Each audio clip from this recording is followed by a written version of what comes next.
तुझा पराजय होणं अशक्य असेल. तथास्तु.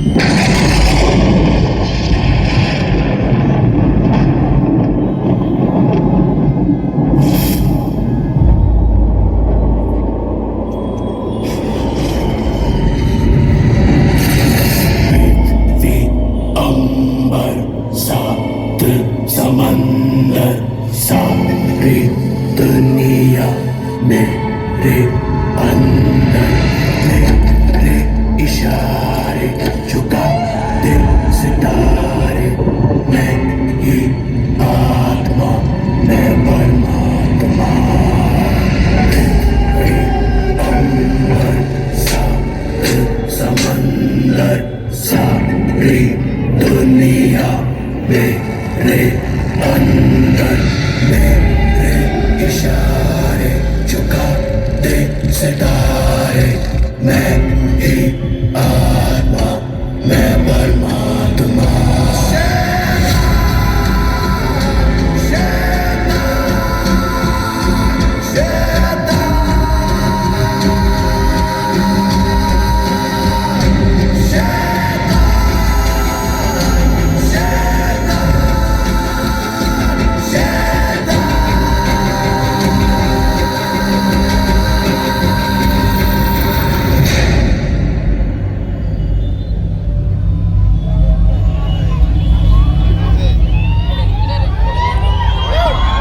होण्याचं नाही, पण अमरत्वासारखं वरदान मिळाल्यामुळे रक्तबीज मातला. त्यानं पहिल्यांदा पाताळावर आक्रमण केलं.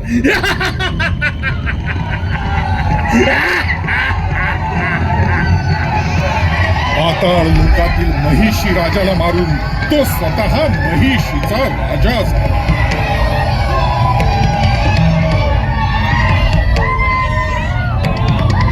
रक्तबीज पाताळात असतानाच त्याला महिषासुराच्या वधाविषयी समजलं. महिषासुराचा वध एका शक्तिशाली महाकाय देवीनं केल्याचं समजताच तो वेडापिसा झाला आणि त्या देवीचा वेड्यासारखा सगळीकडे शोध घेऊ लागला. पूजा पाठ करणाऱ्या ऋषी मुनींवर अनन्वित अत्याचार करू लागला.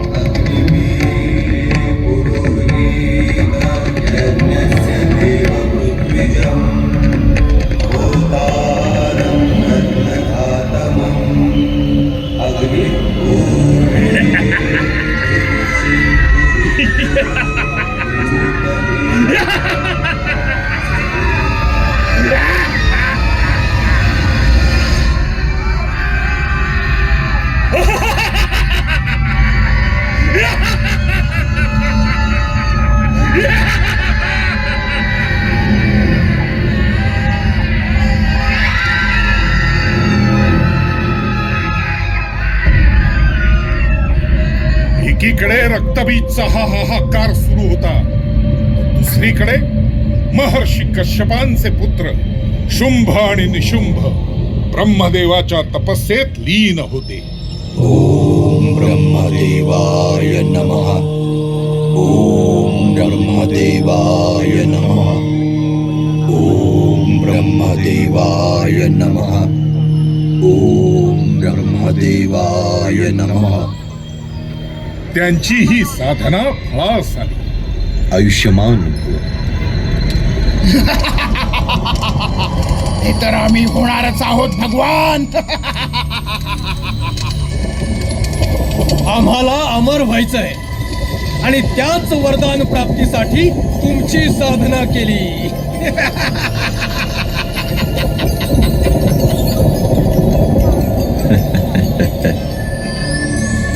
शुंभ निशुंभ यांचा स्त्री लंपट स्वभाव ब्रह्मदेवांना ज्ञात होता आणि म्हणून त्यांनी वरदान दिलं, केवळ एक आदिशक्तीच तुमचा वध करू शकेल.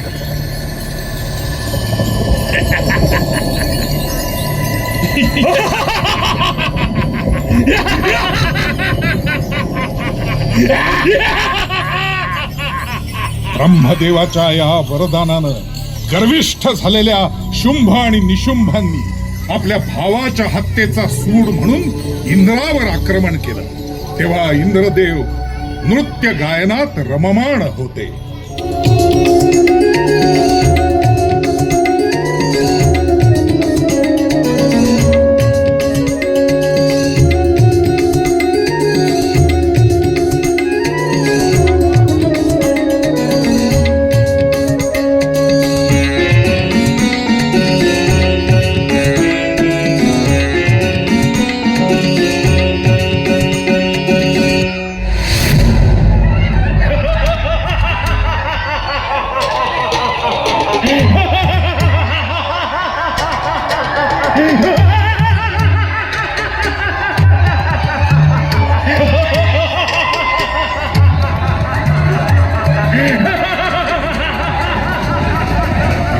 सोबत झालेल्या घनघोर युद्धात शुंभ निशुंभ यांचा पाडाव होत असताना रक्तबीज त्यांच्या मदतीला.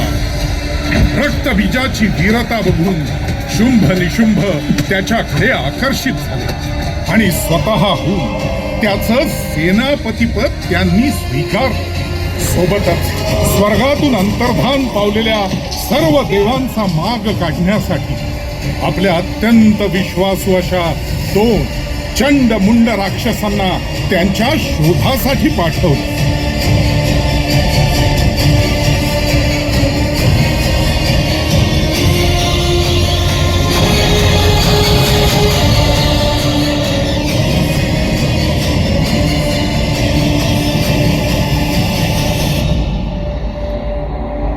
स्वर्गातून अंतर्धान पावलेले सगळेच देव कैलास पर्वतावर महादेवांना शरण आले.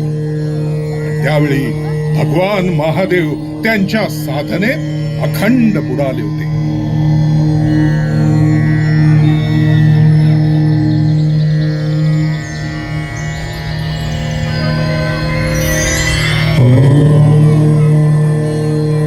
समस्त देवांचं गाऱ्हाण त्यांच्यापर्यंत पोहोचतच नव्हतं.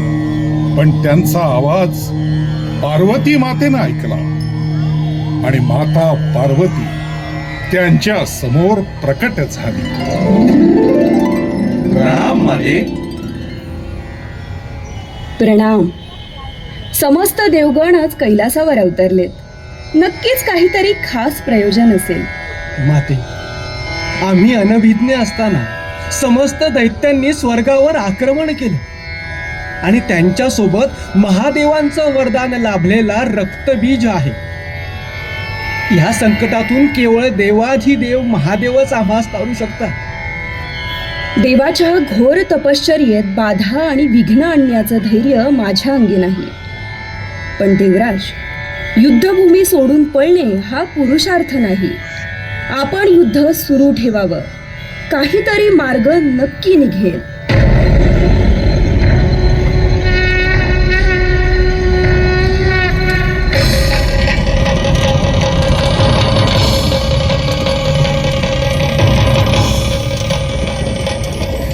देवांच्या मागावर असणाऱ्या चंडमुंड दैत्यांची लालची नजर पार्वती मातेच्या सौंदर्यावर पडली.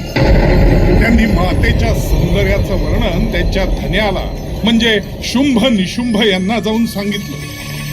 स्त्री लंपट स्वभावाचे दोघे ते वर्णन ऐकून वेडेपिसे झाले आणि मातेला मिळवण्यासाठी त्यांनी पुन्हा चंडमुंड यांना कैलासावर पाठवलं.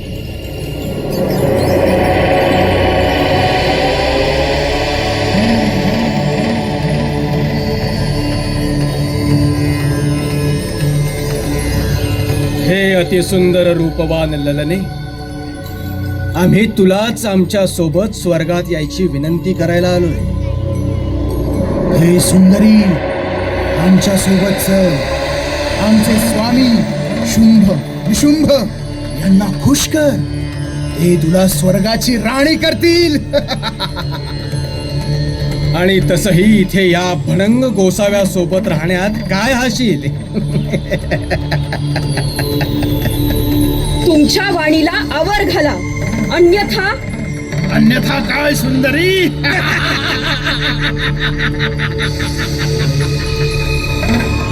तुमच्या वाणीला लगाम द्या आणि याचं भान ठेवा की तुम्ही एका स्त्रीशी बोलता आहात. जी स्त्री तारूही शकते आणि मारूही शकते.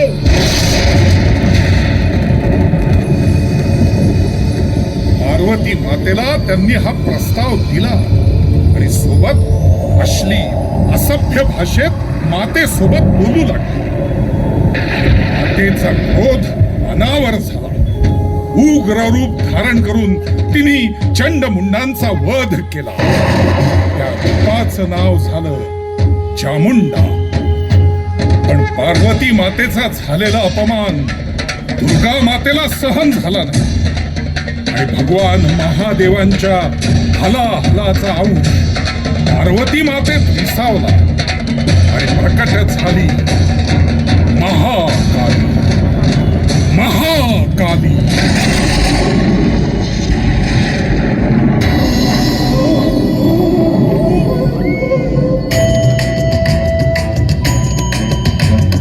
कपालधारिणी काली कपालिनी जगत जननी शंकरी पाप विनाशिनी दाक्षायणी दिगंबरी सर्वाणी विपत्तारिणी मुक्तिदायिनी कामेश्वरी रुद्राणी शिवजया भवानी षोडशी अखिलेश्वरी इंद्राणी त्रिलोकतारिणी असुरदलनी पार्वती भगवती राजराजेश्वरी दुर्गा भुवनेश्वरी देवी दिगंबरी गिरीशवंदिनी कल्याणी जय जय महिषासुरा मर्दिनी ब्रह्माणी योग सिद्धिकरी शुद्धि दुर्गा देवी नमोस्तुते. अट्टहासप्रिये भद्रे दुर्गा देवी नमोस्तुते. दुर्गा देवी नमोस्तुते. दुर्गा देवी नमोस्तुते.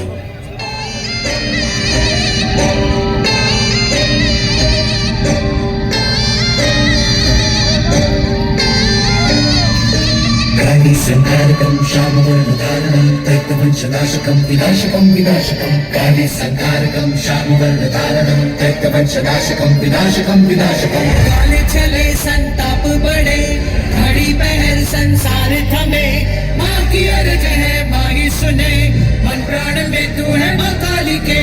जन्म मरण का मोह मिटे तेरी ही शक्ति लहू में बहे.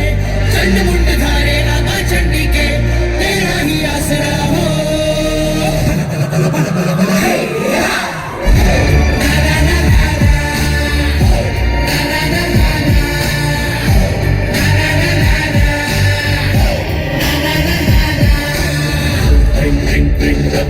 चंडिका ओम ह्रीं ह्रीं श्रीं प्रचंड चंड चंडिका. ओम ह्रीं ह्रीं ह्रीं रक्त रक्त चंडिका.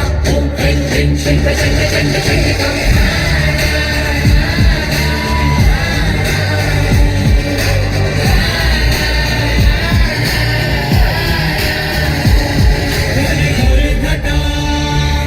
अंधकार भरा तूफान उठा हाहाकार मचा.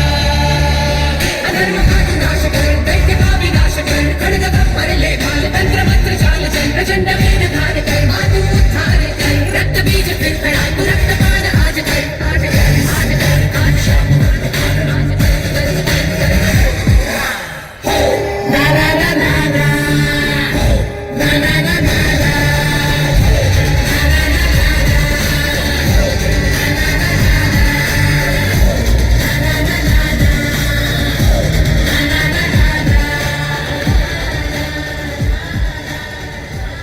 मातेनं धारण केलेल्या या रौद्र रूपानं अवघी वसुंधरा भयभीत झाली. तिच्या प्रकोपात रक्तबीज देखील संपला. राग शांत होईना. आता तिला शांत करणं कुणाच्याही आवाक्यात नव्हतं. लय सगळ्यांना गिळंकृत करेल या भीतीनं सगळ्यांनी देवाधिदेव महादेव यांच्या चरणी ठाव घेतला. महादेवा महादेवा कृपा करा कृपा करा. तुम्हीच मातेला शांत करू शकता. हे कैलासाधिपती, पार्वती मातेने धारण केलेल्या या रौद्र रूपाला शांत करण्यासाठी तुम्हाला तुमचं स्थान सोडावंच लागेल. भगवान, या तीनही लोकात तुम्ही एकमेव आहात जे हे तांडव थांबवू शकता. हे तांडव जर थांबवलं नाही तर विनाश अटळ आहे महादेवा.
अनंत वर्षांपूर्वीची ही घटना.